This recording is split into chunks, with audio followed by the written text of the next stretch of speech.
श्री कृष्ण चैतन्य प्रभु जीवे दया करी सपार्षद स्वीय धाम सहोयवतरी। पहला श्लोक कविराज गोस्वामी का पहला श्लोक जैसे होता है संस्कृत श्लोक होता है, तो वैसे इस अध्याय में भी यूजुअली पहला श्लोक संस्कृत ही होता है। देखिएगा, ओके। चैतन्य चरित आदि 13.1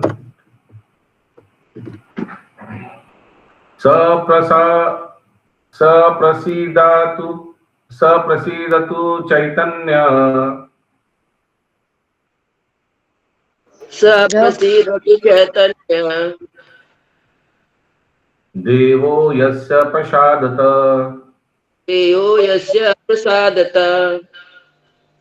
तल्लीला वर्णने योग्य साध्य स्याद् अधमोऽप्यहम्।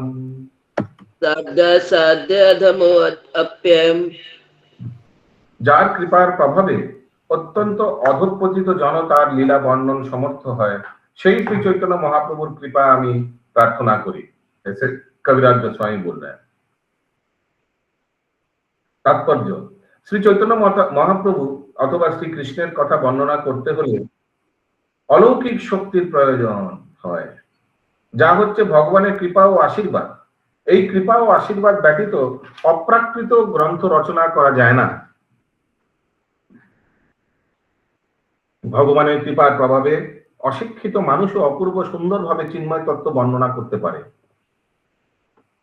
যিনি শ্রীকৃষ্ণের শক্তিতে আবিষ্ট, তিনি শ্রীকৃষ্ণের কথা বর্ণনা করতে পারেন। কৃষ্ণ শক্তি বিনা নহে তারও প্রবর্তন। পরমেশ্বর ভগবান করুণার দ্বারা অভিষিক্ত না হলে ভগবানের নাম, যশ, গুণ, পরিকর আদি বর্ণনা করা যায় না।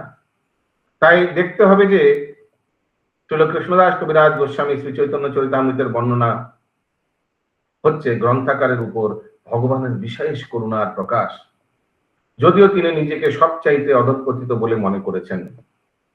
নিজেকে অধঃপতিত বলেছেন বলে আমাদের তা মনে করা উচিত নয়।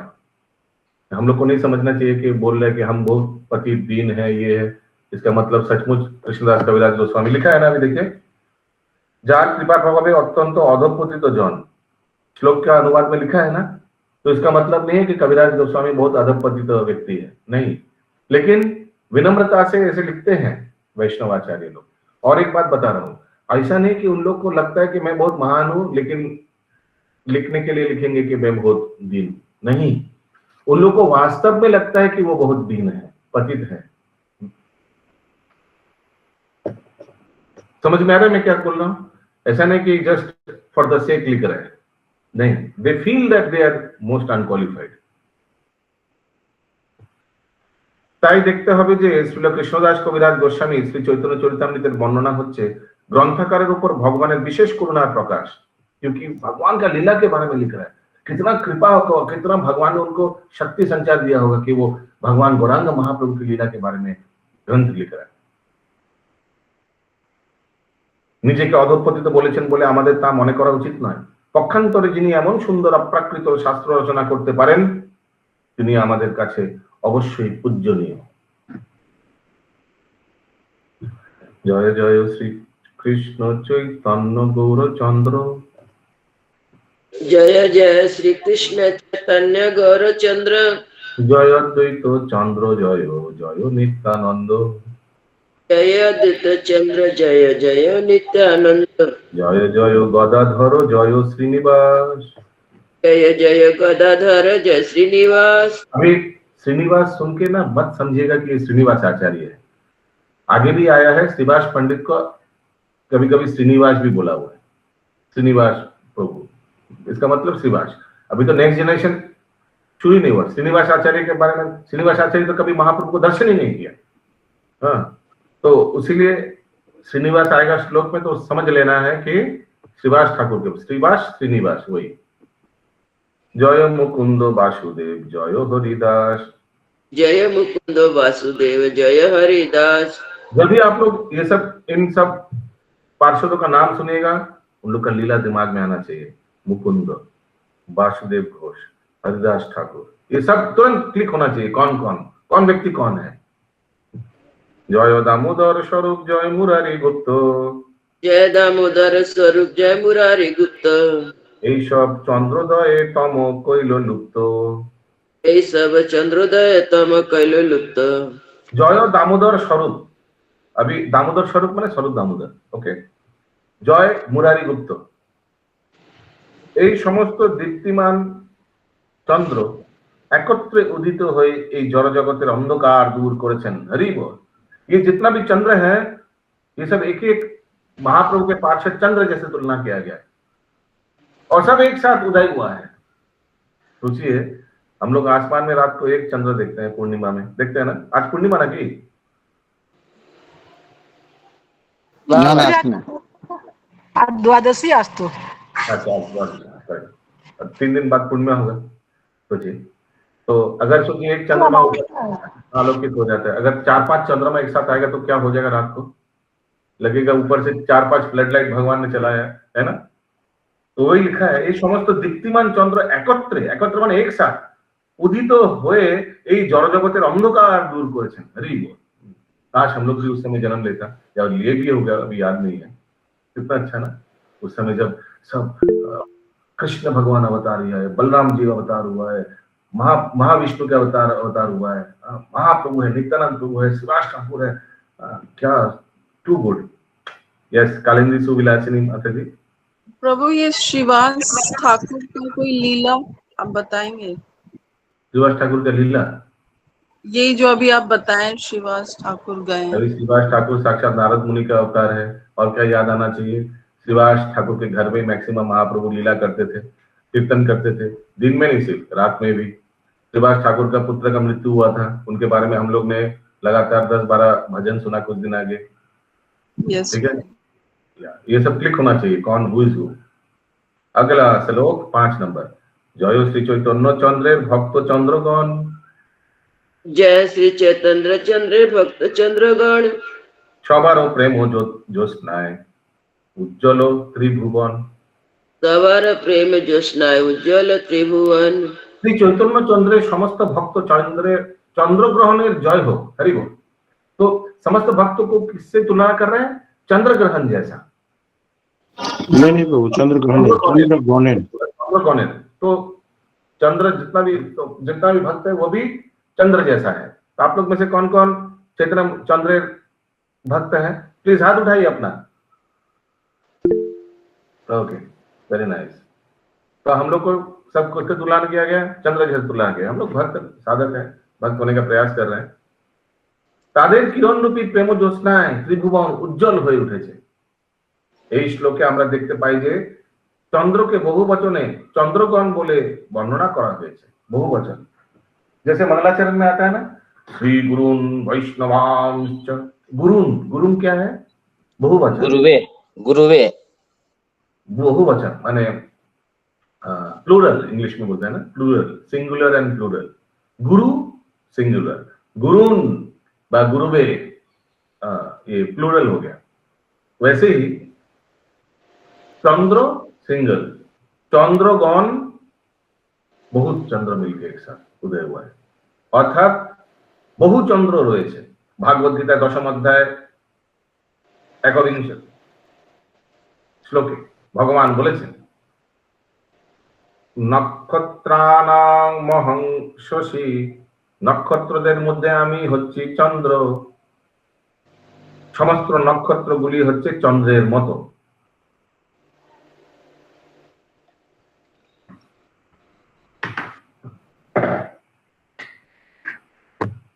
সমস্ত নক্ষত্র হচ্ছে চন্দ্রের মতো, এটা কেন বলুন?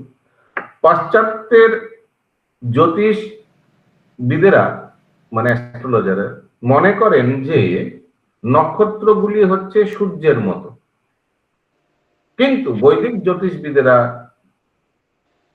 বৈদিক শাস্ত্রের নির্দেশ অনুসরণ করে বিবেচনা করেন যে নক্ষত্র হচ্ছে চন্দ্রের মতো।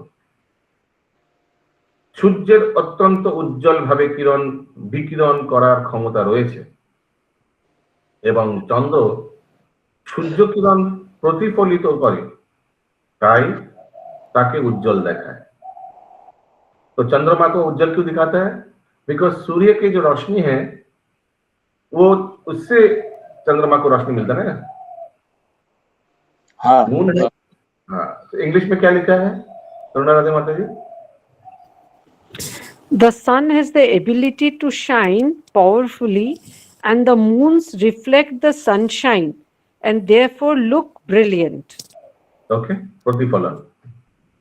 শ্রী চৈতন্য চরিতামৃত গ্রন্থে কৃষ্ণকে সূর্যের সঙ্গে তুলনা করা হয়েছে। পরম শক্তিমান হচ্ছে পরমেশ্বর ভগবান শ্রীকৃষ্ণ বা শ্রী চৈতন্য মহাপ্রভু। তার ভক্তরাও উজ্জ্বল জ্যোতির্ময়, কেননা তারা परम सूर्य के प्रतिफलित करें। हरि बोल। भक्त लोग क्या है? सूर्य का रोशनी को चंद्रमा जैसा है। क्यों? तो सूर्य का रोशनी का रिफ्लेक्शन चंद्रमा में, ठीक है? वैसे भक्त लोग भी वैसे ही। श्री चैतन्य चरितामृते वर्णना करा হয়েছে कृष्ण सूर्य सम माया है अंधकार যাহা কৃষ্ণ তাহা নাহি মায়ার অধিকার। শ্রীকৃষ্ণ হচ্ছেন সূর্যের মতো উজ্জ্বল আর মায়া হচ্ছে অন্ধকার। যখন সূর্যের উদয় হয় তখন মায়ারূপ অন্ধকার তার আর থাকতে পারে না। তেমনি এই শ্লোকে বর্ণনা করা হয়েছে যে সূর্য কৃষ্ণ রূপ প্রতিফলন করার ফলে উজ্জ্বল শ্রী চৈতন্য মহাপ্রভুর ভক্তগণেরা প্রেম জ্যোৎস্নায় কলিযুগের অন্ধকার থাকা সত্ত্বেও ত্রিভুবন উজ্জ্বল হয়ে উঠেছে। শ্রী চৈতন্য মহাপ্রভু ভক্তগণ কেবল কলিযুগের অন্ধকার দূর করতে পারেন এবং এই যুগের মানুষের অজ্ঞান অন্ধকার দূর করতে পারেন। হরি বল। আর অন্য কেউ তা পারে না। জয় জয়। তাই আমি আশা করি কৃষ্ণ, প্রভুপাদজি বললেন, তাই আমি আশা করি কৃষ্ণ ভাবনামৃত আন্দোলনের সমস্ত ভক্তরা যেন এই পরম সূর্যকে প্রতিফলিত করার মাধ্যমে সমগ্র জগতের অন্ধকার दूर करें। ओके प्रभुपाद जी, ये हम लोग से उम्मीद करते हैं। हरे कृष्णा प्रभु जी, यहाँ पे प्रभुपाद का नहीं लिखा, यहाँ पे we therefore wish that all the devotees, English में। इधर बंगाली में लिखा है आमी माने तो प्रभुपाद जी, वी ठीक है, वी भी प्रभुपाद जी इंग्लिश में लिखा है, एक ही बात। आई लिखा है हमरा लिखा हुआ ना कि उतना चलता है। अगला श्लोक नंबर। এই তো কহিল গ্রন্থারম্ভে মুখ বন্ধ, এই তো কহিল গ্রন্থর আরম্ভে মুখ বন্ধ, এবে কহি চৈতন্য লীলা ক্রম অনুবন্ধ, এবে কহিবে চৈতন্য লীলা ক্রম অনুবন্ধ। এইভাবে আমি চৈতন্য চরিতামৃতের গ্রন্থের প্রারম্ভে মুখবদ্ধ বর্ণনা করলাম। मुखबद्ध को प्रीफेस बोलता है ना? प्रीफेस लिखा हुआ। प्रीफेस लिखा है, हाँ। तो देखिएगा भगवत गीता में भी इंट्रोडक्शन के आगे प्रीफेस है, प्रीफेस या मुखबद्ध। এখন আমি, हाँ बोलिए प्रभु। हरे कृष्ण प्रभुपाद जी ने ये तात्पर्य पूरा लिखा है ना कि कैसे अनुवाद? अनुवाद और तात्पर्य दोनों ही लिखा है प्रभुपाद जी। तो कविराज गोस्वामी ने क्या लिखा है? श्लोक, खाली श्लोक। हाँ अच्छा।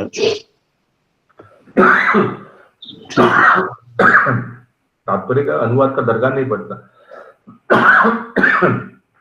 उस समय का जो वैष्णव था श्लोक पढ़ के समझ में आ जाएगा, लेकिन कलयुग आ गया, कलयुग आस्था से एगारा था और हम लोग जैसे जरा व्यक्ति के लिए श्लोक काफी नहीं है, इसलिए वैष्णव अनुवाद और तात्पर्य प्रयोजन है, नहीं तो हम लोग भटक जाएंगे।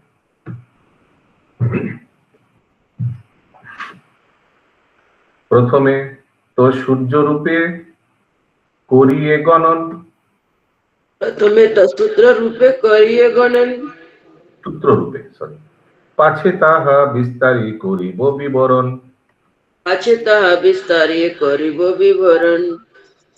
तो ये चीज आने वाला है। अभी सूत्र रूप में बहुत ब्रीफ में महाप्रभु का अवतरण के बारे में बोलेंगे, फिर बाद में एकदम डिटेल में कविराज गोस्वामी बोलेंगे। अभी प्रथमे सूत्रेर आकारे माने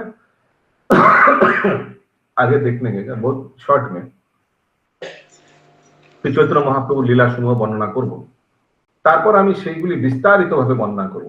अभी देखिएगा फटाफट आएगा।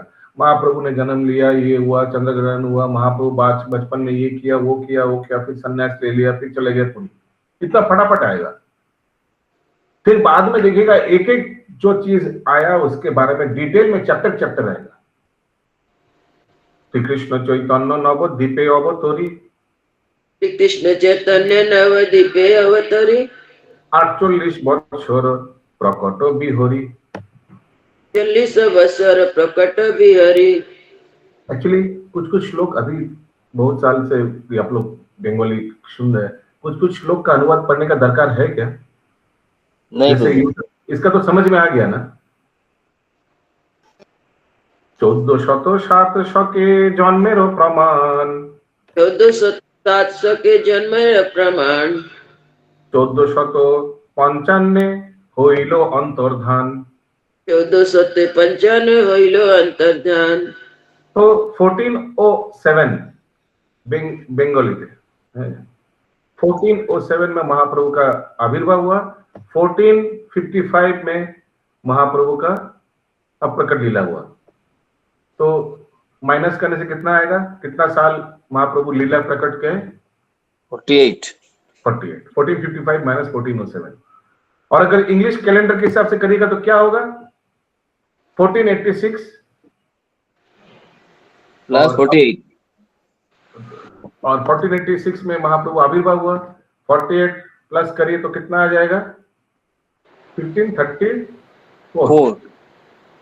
1534 अंग्रेजी में महाप्रभु अप्रकट लीला किया, 48 साल उम्र में।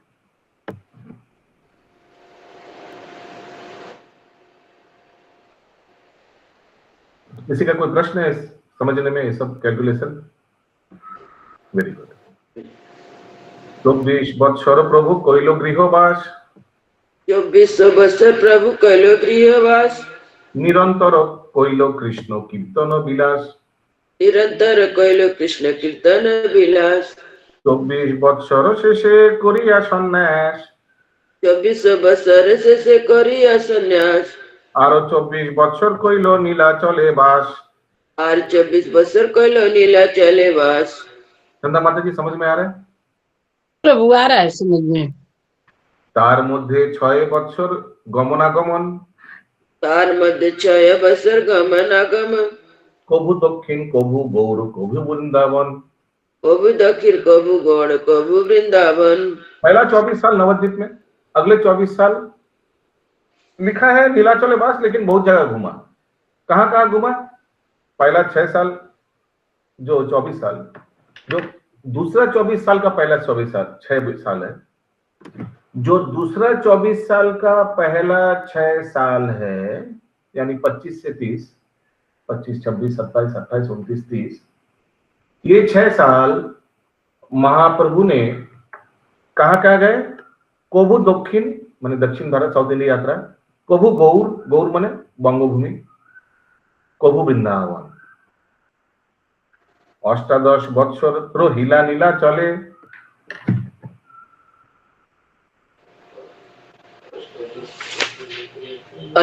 प्रभु कितना नंबर श्लोक का? 13 नंबर। 18 বছর রহিলা নীলা চলে, कृष्ण प्रेम नामामृते भाषा लोक सकले। कृष्ण प्रेम नामृत भाषा सकले। तो 25 से 30 महाप्रभु भ्रमण किया और 31 से 48 साल महाप्रभु नीलाचल में ही रहे। थोड़ा गए यहाँ हुआ, लेकिन बेसिकली नीलाचल में ही रहे। और क्या किया? कृष्ण प्रेम नामामृते भाषा लो सकले। ठीक है। गार्हस्थ्ये प्रभु लीला आदि लीला खान, गार्हस्थ्ये प्रभु लीला आदि लीला खान, मध्य अंत लीला शेष लीलार दुई नाम। मध्य अंत लीला शेष लीला दुई नाम। तो अगर आप लोग को याद होगा, चैतन्य मंगल में भी ऐसे था, आदि लीला शेष लीला, याद है? बीच में मध्य लीला कुछ था ही नहीं। क्यों? क्योंकि पहला 24 साल आदि लीला, दूसरा 24 साल अंतर लीला, शेष लीला। अभी दूसरा 24 साल को कविराज गोस्वामी ने क्या क्या भाग किया? 6 साल भाग किया, उसमें उसको लिख दिया मध्य लीला। चैतन्य चरितामृत में भी देखिए कविराज गोस्वामी ने मध्य लीला आया है, लेकिन actually first 24 and second 24। Yes माता जी। हरे कृष्ण प्रभु जी। मतलब ये महाप्रभु 35 इयर्स के थे तब उन्होंने लास्ट 18 साल नहीं, है ना, 31। 48 साल तक ही। 31 में 18 साल। देखिए, पहला 24 सन्यास ले लिया, 25 से, क्योंकि गौर पूर्णिमा का बाद हो, 25 से 30, 25, 26, 27, 28, 29, 30, 6 साल हुआ ना। 25 से 30 कितना साल हुआ? 6 साल हुआ ना। हाँ, क्या कहा रहे? महाप्रभु भ्रमण किया। कहाँ क्या किया? दक्षिण भारत, गौर माने बंगाल और वृंदावन। तो 30 हो गया। 31 से 48, देखिए 18 साल होगा। ये अंतिम 18 साल महाप्रभु नीलाचल में ही रहे, कहीं गए नहीं। अगला श्लोक, आदि लीला मध्य प्रभु जते को चरित, आदि लीला मध्य प्रभु चरित, क्षुद्र रूपे मुरारी गुप्ता कोरिला ग्रोहितो ग्रोथितो। पुत्र रूपे मुरारी गुप्ता करेला ग्रथित। तो अभी मुरारी गुप्ता महाप्रभु के अवतरण के आगे ही आ गए। वो हनुमान जी के अवतार है, वैद्य था, नवद्वीप में आगे इन लोग, भगवान ने आगे भेज दिया इन लोगों को। और मुरारी गुप्ता तो बचपन में सब देखा ना, सामने ही पड़ोसी था, देखा महाप्रभु बड़ा होते हुए सब लीला। तो मुरारी गुप्ता ने अपने कच्चा में वो सब लिखा, नोट किया। मेरे पास वो बुक भी है, मुरारी गुप्ता कच्चा, लेकिन वो संस्कृत में है श्लोक। मुरारी गुप्ता कच्चा समझ रहे? कोई तालपत्र होगा, तालपातार मध्य पेन दिए लिखे थे। अभी पेन तो नहीं था उस समय, आई डोंट नो क्या था।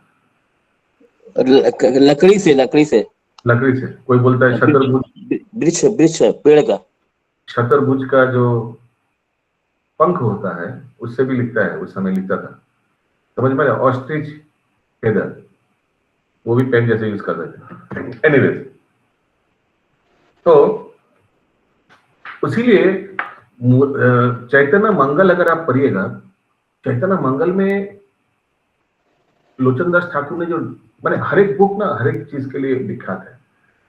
अगर आदि लीला पढ़ना है तो चैतन्य मंगल, क्योंकि मुरारी गुप्ता का पूरा कर्चा से एकदम रट्टा मारा लोचनदास ठाकुर, पूरा डिटेल में है। ऐसा लीला है कि ये सब यहाँ नहीं मिलेगा आपको।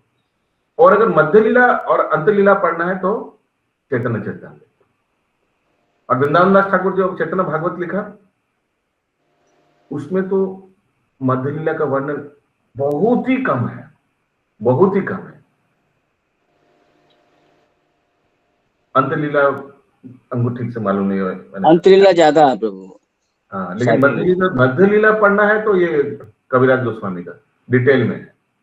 और आदि लीला ज्यादा पढ़ना है तो चैतन्य मंगल लोचनदास ठाकुर का, वो हम लोग का हो गया पहले। याद है आप लोगों को, महाप्रभु गुस्से में लीला आया था, कहीं जाके एकादशी नहीं कर रहा था ना, क्या कुछ कर रहा था, मुरारी गुप्ता घर में जाके मुरारी गुप्ता का भोजन के ऊपर पेशाब कर दिया था। याद है ये सब लीला? नहीं प्रभु, दिमाग में नहीं आ रहा है, सब पढ़े हैं, सब याद नहीं आता। ठीक है, दिमाग में नहीं। चैतन्य मंगल, हाँ, ये सब अलौकिक लीला, ये सब चैतन्य मंगल में है। एनीवे, तो आगे क्या लिखा है? तो मुरारी गुप्ता सूत्र रूपे कोरिलो गोतितो, तो मुरारी गुप्ता अपना कर्चा में सब ये सब लिख के रखा है, महाप्रभु का बचपन का लीला। अच्छा, महाप्रभु का अंत लीला कहाँ, कौन लिखा है? कौन सब कर्चा में लिखा है महाप्रभु का अंत लीला? स्वरूप रामायण है। हाँ यार, मध्य लीला का इंफॉर्मेशन एक्चुअली महाप्रभु मध्य लीला में दक्षिण भारत भ्रमण किया, यहाँ वहां भ्रमण किया। जब बलभद्र भट्टाचार्य को लेकर गया था तो वो कुछ इंफॉर्मेशन दिया, काला कृष्णदास भी कुछ दिया होगा, but I don't expect much from him.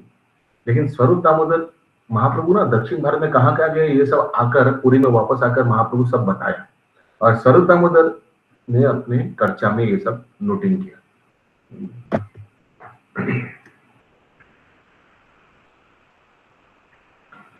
क्योंकि कोई पूछ सकता है कि ऐसे इन लोग की इंफॉर्मेशन कहाँ से मिला इन लोग को, तो ये है। मुरारी गुप्ता को कहाँ मिला? वो तो पड़ोसी था, बचपन से देखा सामने निमाई को बड़ा होते हुए, तो उन्होंने सब नोटिंग किया कच्चा में, तो मालूम था साक्षात भगवान है, वो खुद ही हनुमान जी का अवतार है। इंद्राणी माता जी, ওই যে স্বরূপ আর দামোদর দুজন আলাদা তো? স্বরূপ আর দামোদর দুটো আলাদা? নো, একই ব্যক্তি স্বরূপ দামোদর। এই 17 নম্বর শ্লোকে বলছে দুজনের কথা বলছে। 17 নম্বর শ্লোকে কি বলছে বলুন তো? 16 নম্বরে যা বললো मुरारी गुप्ता और स्वरूप दामोदर दो जन हो गए ना, मुरारी गुप्ता और स्वरूप दामोदर।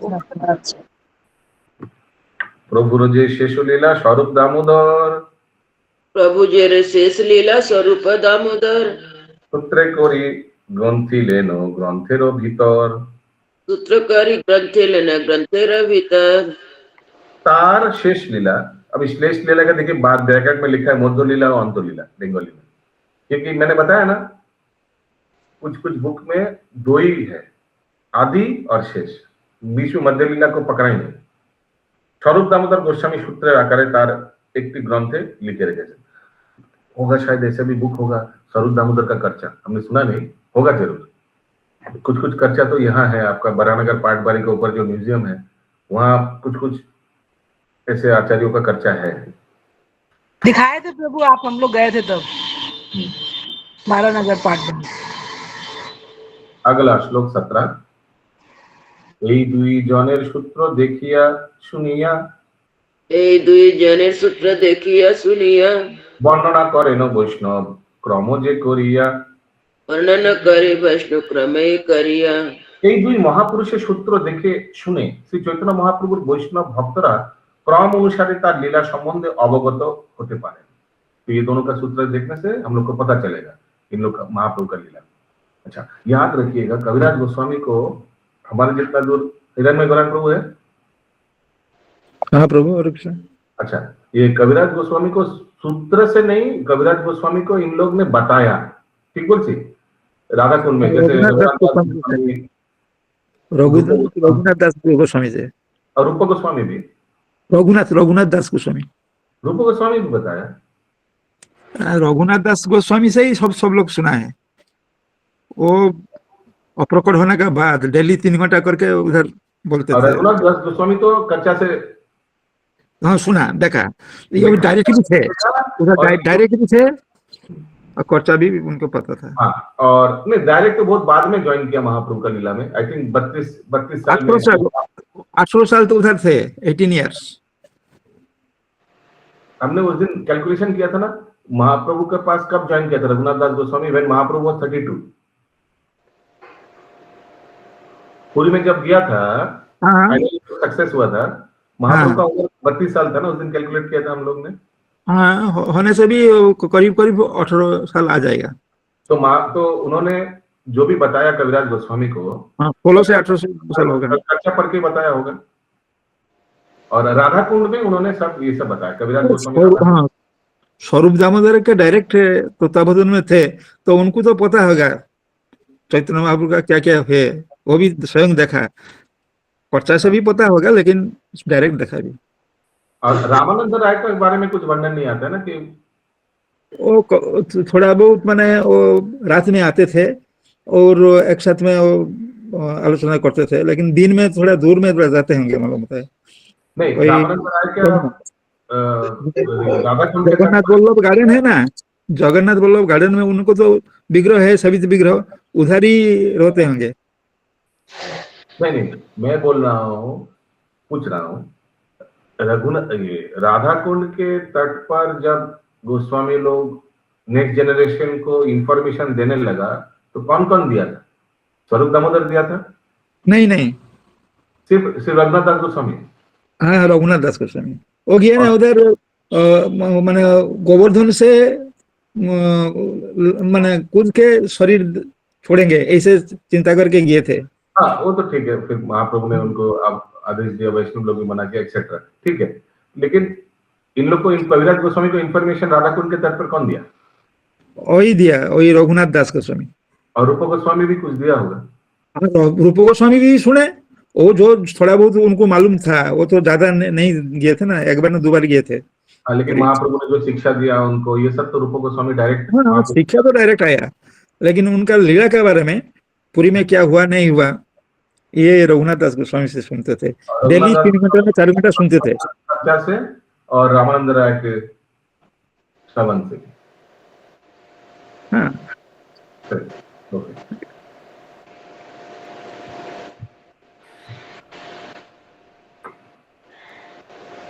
তো এই দুই মহাপুরুষের সূত্র দেখে শুনে শ্রী চৈতন্য মহাপ্রভুর বৈষ্ণব ভক্তরা क्रम अनुसारे तार लीला संबंधे अवगत होते पारे। ये भी वैष्णव माने मुरारी गुप्ता का कच्चा, और दूसरा किनका बारे में बोला है कविराज गोस्वामी? स्वरूप दामोदर के बारे में। स्वरूप दामोदर का भी कच्चा होगा। अगला श्लोक,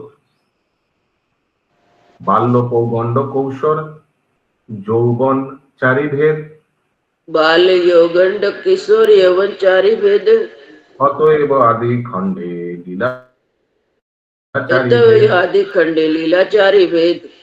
तो महाप्रभु का भी ऐसे, कृष्णचंद्र का भी ऐसे ही है, अभी गौरचंद्र का भी ऐसे ही है।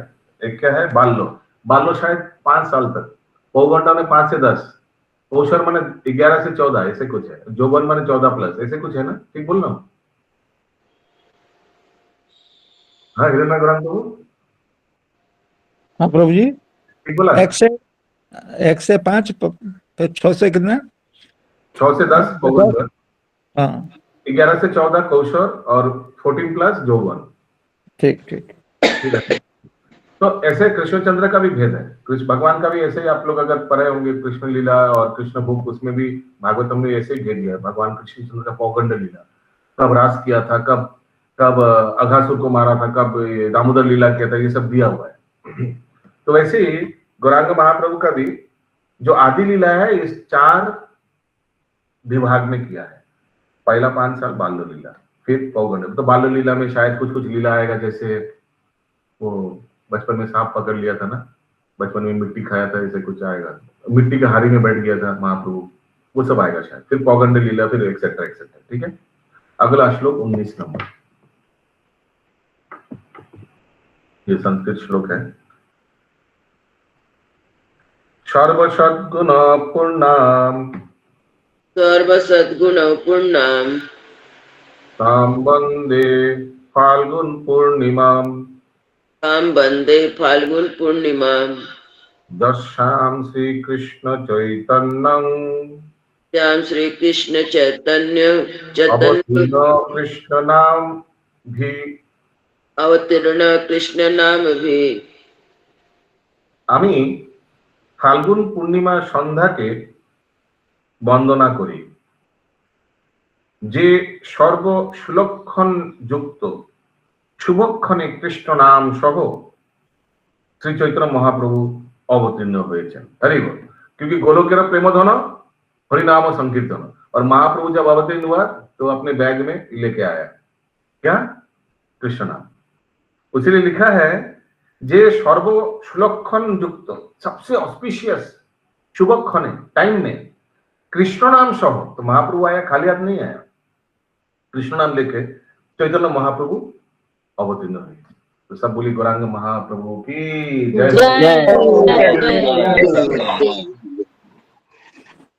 फाल्गुन पूर्णिमा सन्ध्याय प्रभुर जन्मोदय, फाल्गुन पूर्णिमा सन्ध्या प्रभुर जन्मोदय, সেই কালে দৈব যোগে চন্দ্রগ্রহণ হয়। সেই কালে दैव योगे चंद्र ग्रहण होय। समझ में आया ना क्या समझा?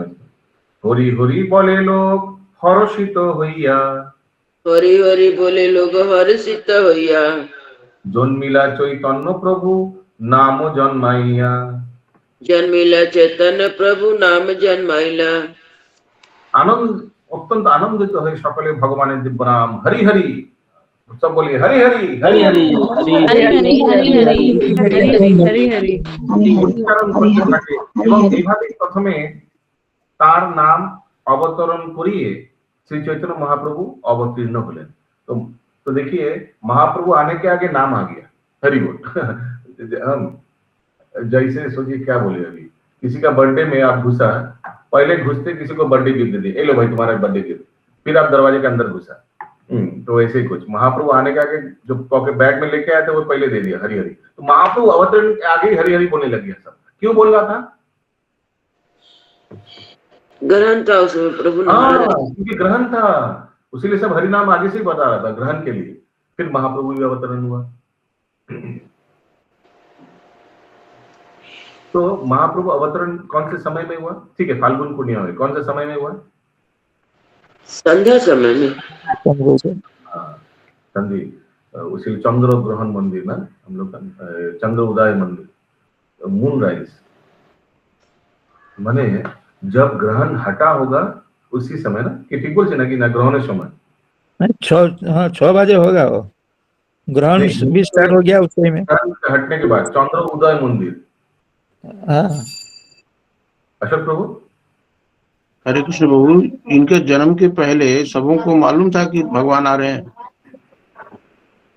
सबको मालूम, अभी अभी ये प्रश्न, जन्मोत्सव में हरि हरि बोल के सब लोग उच्चारण कर रहे हैं। अभी देखिए, अभी सबको अभी कैटेगरी करना पड़ेगा। ऐसा प्रश्न किया, इसका बहुत लंबा उत्तर। सबको मतलब जो गुणी जन, जो मूर्ख लोग हैं, जो पाखंडी लोग हैं, जो अद्वैताचार्य गदाधर पंडित, इन लोगों को मालूम था भगवान आने वाले हैं। का उत्तर बहुत लंबा उत्तर है इसका प्रश्न। अच्छा। लेकिन आम आदमी जो है, आम आदमी माने मैंगो, हाँ, तो वो उसको थोड़ी मालूम है कि भगवान आ रहे हैं। लेकिन उनको मालूम है कि चंद्र ग्रहण हो रहा है, और डर के मारे नेगेटिविटी कटाने के लिए, कैंसिल करने के लिए उन्होंने हरि हरि बोला। आम आदमी तो चंद्र ग्रहण के लिए बोला होगा। अद्वैताचार्य, इन लोग सब भगवान अवतरण हो रहा है, वो ज्यादा इंपॉर्टेंट है। एक बात बताइए, कौन ज्यादा बड़ा इवेंट है, भगवान अवतरण हो रहा है या चंद्र ग्रहण हो रहा है? सबसे कौन सा, दोनों में से कौन सा बड़ा इवेंट? भगवान वही ज्यादा इंपॉर्टेंट है। लेकिन आम आदमी के लिए तो मालूम ही नहीं भगवान अवतरण हो रहा है। उनके लिए तो भाई चंद्र ग्रहण हो रहा है बहुत नेगेटिव चीज है। मैंने बताया था ना, लूनर इक्लिप्स डेंजरस है। लूनर इक्लिप्स मैं उस दिन बताया था ना, लूनर शब्द लूनाटिक से आता है। लूनाटिक माने पागल। आम आदमी तो उनको अच्छा समझेगा भी नहीं कि चंद्र ग्रहण के समय में इनका जन्म हुआ। सूर्य ग्रहण से चंद्र ग्रहण डेंजरस है। सूर्य ग्रहण इज मोर ऑस्पिशियस, इसीलिए कुरुक्षेत्र में सब राजा लोग एकत्रित होते थे। सूर्य ग्रहण, चंद्र ग्रहण इज डेंजरस, इसीलिए चंद्र ग्रहण के समय लोग पागल हो जाता है। इसलिए लूनाटिक, ये हम लोग बचपन में पढ़ा था, लूनर इक्लिप्स, लूनाटिक, ये सब चंद्र ग्रहण से आता है। एनीवेज, तो इसीलिए उसका नेगेटिविटी कटाने के लिए सब भगवान का नाम। तो इसका मतलब क्या, महाप्रभु अवतरण हुए, आगे सबको हरिनाम दे दिया। अति एखाने रहिल ग्रंथ अमृत लहरी, हरिया सबे बल हरि हरि।